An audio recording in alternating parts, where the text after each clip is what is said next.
В 2012 году абсолютно случайно я встретила в метро свою одноклассницу Женю, которая играет в этой команде. Я видела, что она играет в футбол и заинтересовалась, и тогда попросила позвать меня в команду. И вот так я пришла в Бабий Бунт.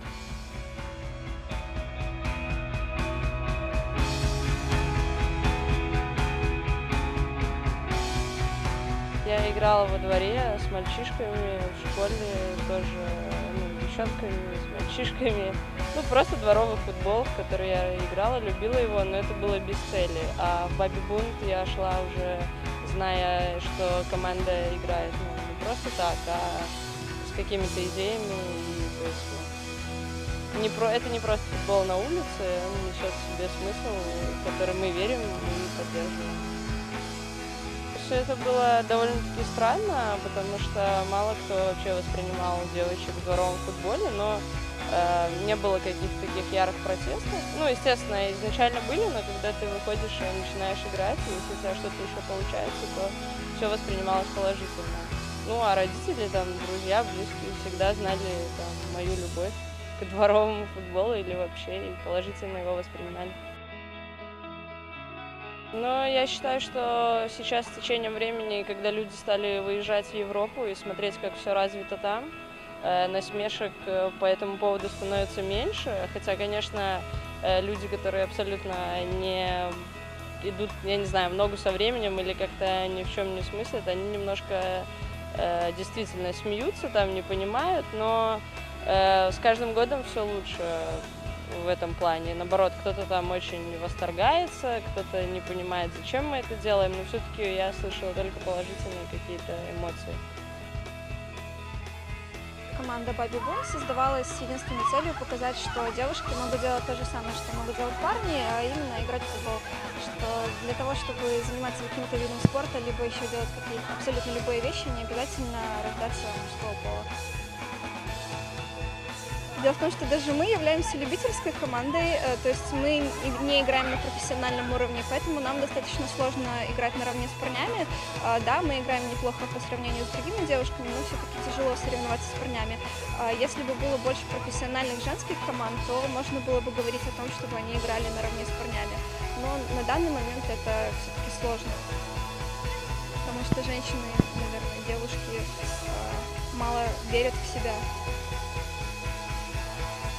Я считаю, что начался подъем, и, на мой взгляд, у женщин есть очень хорошие перспективы, не меньше перспективы, чем у мужчин, несмотря на то, что если брать физиологически, они, мужчины, более предрасположены, может, в каком-то плане все-таки у них более мускульное строение тела, но женщина с тем же воспитанием с детства в спортивной секции, в спортивной школе, она может достичь не меньших, а то и больших результатов,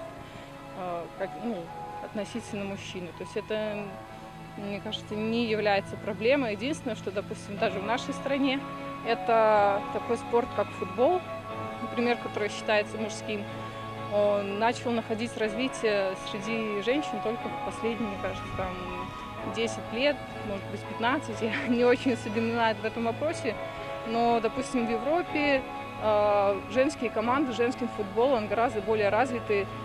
Существуют чемпионаты на мировом уровне, то есть все знают сборную команды Германии, которая, я думаю, порвет нашу мужскую сборную по футболу, и это совершенно не мешает им то, что они являются женщинами.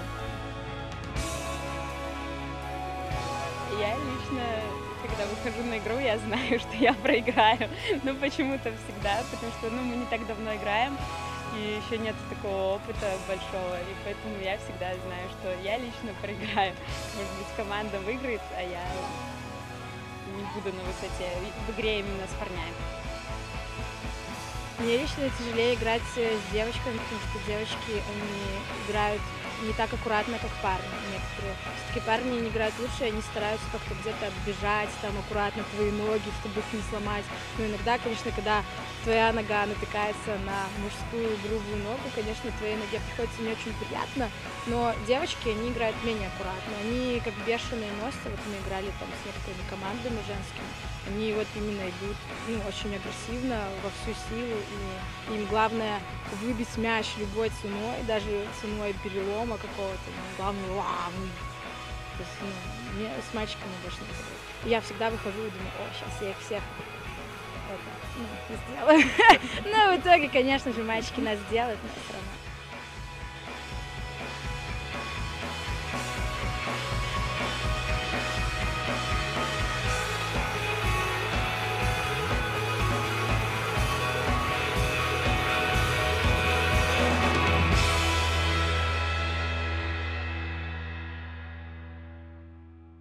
Чтобы победить мальчиков, мы используем две стратегии. Это громко кричать, эффект оглушения. Они иногда не ожидают вот этих вот вибраций сильных, не пугаются, теряются, и все, и мяч сразу же уходит куда-то.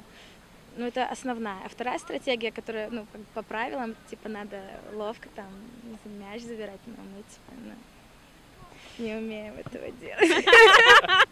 Это первая стратегия.